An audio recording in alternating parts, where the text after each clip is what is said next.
안녕하세요. 노트계 김정민입니다. 이번 시간에는 레노버가 새롭게 출시한 요가 슬립 7i 카본 가지고 왔습니다. i7 아니고 7i입니다. 그리고 카본이니까 하우징이 카본으로 만들어졌다는 얘기겠죠.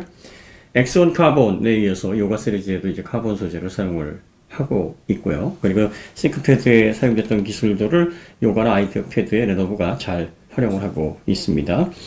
저희 리뷰의 특징은 어떻게 내부 구조가 구성이 되어 있는지, 그리고 또 각 부품에서 어떤 점들을 우리가 확실히 눈으로 보고 확인할 수 있는지, 이런 데 초점이 맞춰져 있습니다. 그러니까 프로그램을 구동해보고 벤치를 해보고 관련된 여러 가지 전용 프로그램을 소개하고, 이런 형태는 다른 유튜버분들이 많이 하시니까 저희들은 다른 곳에서 보기 좀 어려운 부분들 몇 가지만 좀 짚어드리겠습니다. 인텔 이보 플랫폼에 대한 설명도 많고, 확장된 그래픽 성능에 대한 벤치마킹도 여러분들이 쉽게 찾으실 수 있습니다. 그리고 프로덕티비티를 강조했다. 코어빨은 AMD에 비해서 떨어지지만 인텔의 딥러닝 부스트를 통해서 확장된 AI 성능을 통해서 CPU 관리를 GPU가 또 분담을 하고, 그리고 반복되는 프로그램을 통해서 실제 사용될 수 있는 체감 성능을 높였다. 그러니까 코어 수는 딸리지만 클럭바를 통해서 실제 일반적인 환경에서는 영상 편집이나 전문적인 용도에서는 뒤처질 수 있으나, 보통 소비자들, PC 환경에서 사용하는 소비자들이 한 7, 80% 일반적으로 하는 그런 작업에서는 좀 더 쾌적할 수 있다. 이 점들을 인텔에서 많이 강조를 합니다. 이런 것들은 많은 분들이 설명을 하셨으니까, 먼저 카본 보시면 플라스틱하고 비슷하잖아요. 그런데 여기 카본이 들어갔다. 이게 무슨 말이냐면, 또 웹코어 2.0 다중 적층 방식의 카본 소재가 들어갔다. 여러분들 이 CFRP, FRP라고 들어보셨죠? FRP가 그 Fiber Reinforced Polymer라는 겁니다.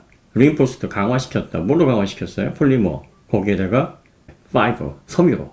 대표적인 게 유리섬유, GFRP죠. Glass Fiber Reinforced Polymer. 유리섬유를 사용해서 그 유리섬유와 에폭시를 경화시켜서 강력한 합성 수지를 만들어내는 겁니다. 카본 파이버도 마찬가지예요. 카본, 탄소를 고온으로 가열하면 필라멘트, 실처럼 나오죠. 얇은 실처럼 나오는데, 요걸 섬유로 만듭니다. 요걸 섬유로 만들어서 해놓으면은 이게 팔랑팔랑 하겠죠? 그래서 이거를 경화시켜야 됩니다.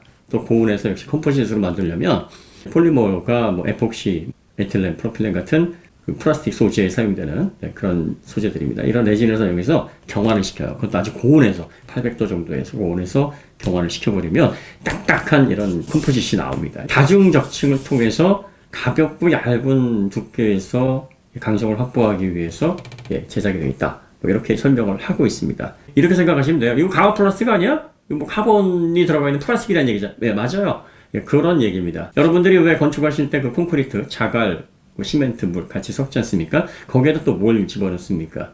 철근을 집어넣습니다. 시멘트로만 굳히게 되면은 충분한 강성이 나오질 않고, 지진이 일어났다든지 세월이 지나서 균열이 간다 그러면은 붕괴 위험이 높으니까 거기에 이제 자갈도 섞고 철근도 집어넣고 해서 강성을 확보를 하는 거죠. 그러니까 FRP가 그런 개념이에요. 여기 보시면 이제 카본 섬유가 에폭시랑 같이 경화가 돼서 들어가 있고, 요 위에는 이제 페인트로 도료로 칠한 겁니다. 9시간 페인팅 기법이 사용됐다고 하는데, 표면 강도도 높였고, 이렇게 좀 뒤틀림이나 깨짐 방지 이런 것들에도 신경을 많이 썼다. 이렇게 이해를 하시면 됩니다. 그래서 밀 STD 810G 밀리터리 테스트 9개 부분을 통과를 했다. 그래서 드롭 테스트, 진동, 극한, 온도 충격, 이런 다양한 테스트를 통과를 한 제품이기 때문에 신뢰할 만하다. 이렇게 얘기를 합니다. 겉으로 봐서는 잘 모르겠죠. 간단히 한번 실험을 해보죠. 이게 일단은 이런 날카로운 것으로 이 표면 강도를 얼마나 잘 확보를 했는지 한번 보겠습니다. 보통 알루미늄 합금이나 마그네슘 합금 같은 경우는요, 이렇게 찍으면은 그램처럼 똑같이 해볼까요, 이것도?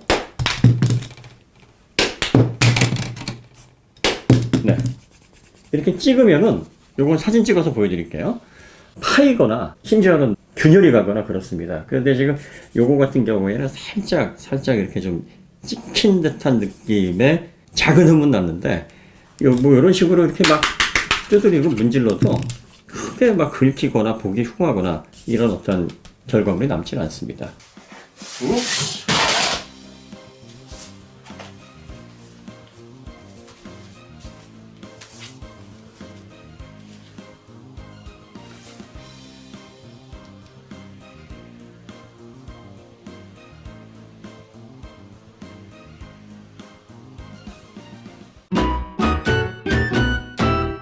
강화 플라스틱은 잘 비틀리거든요. 근데 요거 같은 경우에는 예, 잘 비틀리지 않도록 예, 이렇게 좀 잘 짱짱하게 버팁니다. 내부도 보시면은 롤케이지 방식으로 이런 식으로 해서 구성이 되어 있고요. 네. 요런 안쪽 부분이 이제 뭐 플라스틱처럼 보이지만 요걸 이제 긁어보면 미세한 이제 카본 섬유로 골조 형태로 철근처럼 안에 에폭시하고 같이 이렇게 경화되어 있는 그런 형태를 보실 수가 있어요. 카본이라는 소재는 걸핏 보기에는 일반 강화 플라스틱과 다르지 않지만 실제적으로 강성면에서는 상당히 신뢰도가 높습니다. 이렇게 하는 이유는 강철 대비 동일 무게에서 경화 리인포스를 잘 시킨 카본 같은 경우에는 같은 무게의 강철 대비 10배 강성이 높다고 합니다. 그러니까 더 얇고 가볍게 만들어도 강성은 더 뛰어나다 이런 얘기가 되겠죠. 그래서 뭐 마그네슘 합금, 알루미늄 합금처럼 일반적인 소재를 썼을 때 대비 무게는 47%더 가벼운데 강성은 25% 높다. 예, 이렇게 설명을 합니다. 보통 알루미늄이나 마그네슘도 합금을 어떻게 섞느냐에 따라서 예, 강성의 차이가 크거든요. 이렇게 이해를 하시면 되겠습니다. 자, 그 다음에 이제 메인보드 보시면은요, 메인보드가 이렇게 되어 있어요. 메모리는 이렇게 고정 방식으로 되어 있고요. 프로세서 여기 들어가 있습니다. 인텔 11세대 타이거 레이크 i7 1165 G7 들어가 있습니다. i5 모델이 한 110만원대, 요 i7 1165 G7 요게 한 140만원 후반대, 그 다음에 1185 G7이 150만원 후반대, 한 160만원 가까이, 그렇게 가격이 비교적 저렴하게 책정이 되어 있습니다. 스펙 대비 괜찮은 가격으로 보여집니다. 그 다음에 그래픽은 이제 내장 아이리스 Xe-를 사용하기 때문에 전반적인 이제 페이지 구성은 저전력에 맞게 구성이 되어 있고요. 무선내는 이렇게 슬롯 방식입니다. 와이파이 6 규격이고요. 여기 보시면은 교체가 가능한 방식으로 들어가 있습니다. 초경량 노트북인데 고정형이 아닌 이렇게 교체 방식의 M.2 슬롯으로 들어가는 게 좀 이채롭네요. 네. 그 다음에 SSD, NVMe 방식의 M.2 슬롯은 이쪽으로 해서 들어갑니다. 후면은 또 이렇게 되어 있습니다. 메인보드 설계가 굉장히 간결하고요. 괜찮은 보드 사용하고 있는 것 같습니다. 5페이스 구성이네요. 저전력 기반의 메인보드니까 뭐 이 정도면 적당한 수준이라고 보시면 되겠습니다. 우측 측면에 보시면 썬더볼트 4.0 규격. 썬더볼트 4.0 규격이 3.0 규격에 비해서 뭐가 달라졌냐면 3.0 규격은 전용 케이블을 써야지만 40GBps의 전송 속도가 확보가 됐는데 이제는 일반적인 케이블에서도 40GBps의 대역폭이 나옵니다. 그러니까 케이블을 전용으로 구입을 하지 않아도 뭐 4K 출력을 하거나 eGPU를 사용하는데 전혀 어려움이 없는 그런 규격으로 이제 개선이 됐습니다. 100W 출력을 끌어다 쓸 수 있기 때문에 이 충전도 이제 USB-C 타입으로 변경이 됐어요. 그 충전 단자를 사용을 합니다. 이쪽에는 3.5파의 헤드셋 단자와 USB 3.2 타입 C 단자 들어가 있어요. 썬더볼트 4.0 규격 아니고요. 마이크로 SD 단자는 안 들어가 있습니다. 이건 좀 아쉽네요. 메인보드 이렇게 구성이 되어 있고, 그 다음에 이제 가장 중요한 게 이제 쿨링 시스템 구조죠. 쿨링 시스템 보시면은요, 일단 히트파이프의 두께가 두껍습니다. 인텔 11세대 강화된 그래픽 성능 때문에 이 발열 이슈가 약간 좀 있거든요. 그래서 히트파이프를 얇게 하거나 이렇게 방열판을 좀 부실하게 놓으면은 아무래도 발열에 적절히 대비하기가 좀 어렵죠. 히트파이프는 좀 두께감도 있고 길이도 좀 충분한 반면에 RHP는 생각보다 좀 작네요. 자, 그 다음에 쿨링팬을 보시면은 쿨링팬이 얇지만 사이즈는 좀 크고요. 안에 날개가 굉장히 촘촘합니다. 약간 날개도 휘어져 있어요. 이게 어떤 설계냐면은 이미 싱크패드의 그 부엉이 날개를 형성하기 위해서 회전할 때 부엉이 날개가 여기 날개 짓을 할 때 소리가 좀 덜 난다 그래요. 그 패턴을 형성하기 위해서 회전할 때 소음이 좀 덜 나도록 하는 그 구성이고요.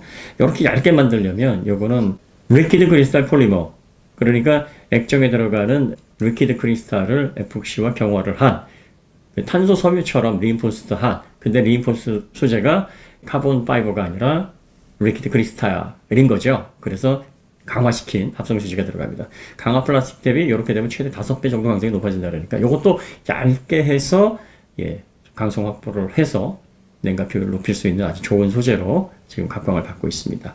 특이한 점은 얇고 그렇게 크진 않은데 무게감이 상당히 좀 있어요. 그러니까 이 하우징은 이제 알루미늄 합금으로 해놓고 이게 회전하면서 내부의 열을 배출하는데 효율적으로 만들기 위해서 이렇게 좀 무게감 있게 해놓지 않았나 싶습니다. 흥미로운 점은 이쪽에 쿨링팬이 하나 더 달리는 구조인데 여기에는 이제 브라켓으로 막혀져 있습니다. 여기에 쿨링팬을 추가할 수 있는 구조는 아닌 것 같고요. 이 메인보드를 고성능 모델하고 공유를 하니까 고성능 모델 같은 경우에는 이쪽에 쿨링팬 하나 더 달아 놓을 수 있도록 13.3인치 듀얼 구조가 그렇게 많지 않거든요. 그러니까 이런 것까지 신경을 썼다라고 보시면 되겠습니다. 하판의 구멍이 굉장히 넓게 뚫어져 있습니다. 그러니까 하판의 구멍을 내는 이유가 아래쪽으로 공기를 빨아들여서요.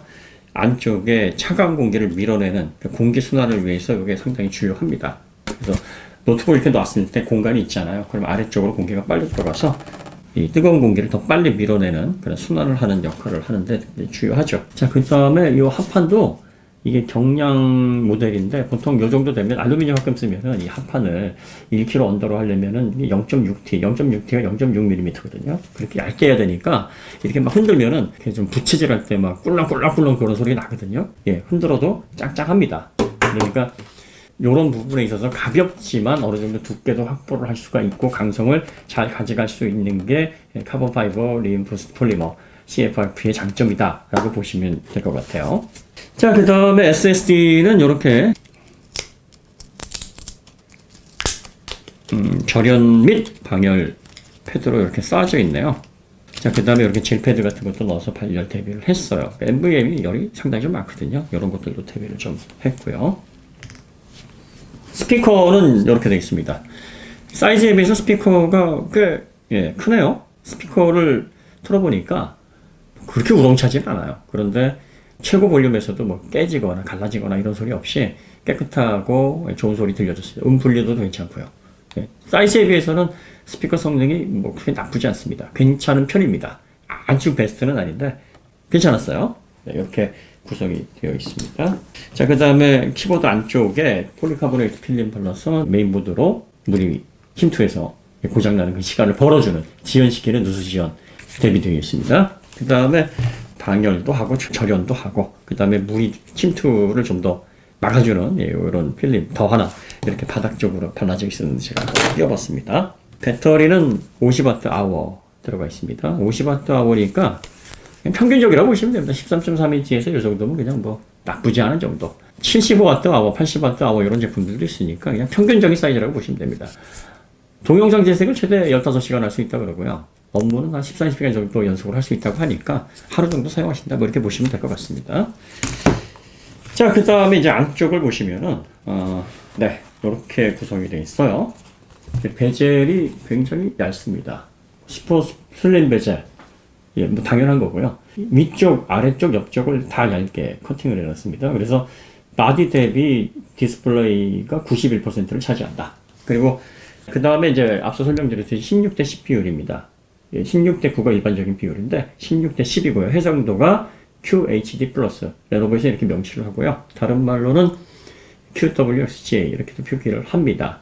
2560에 1600. 해상도가 2560에 1600이면은요.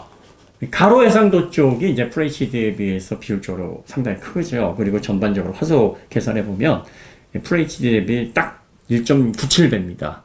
그러니까 화소가 1.97배가 많다니까 데이터도 1.97배를 더 많이 표현을 하는 겁니다. 근데 이게 사이즈가 13.3인치예요. 그러다 보니까 이 100%를 놓고 그 해상도를 다 사용하게 되면 227 ppi이기 때문에 글씨가 굉장히 작아집니다. 그래서 좀 불편해요.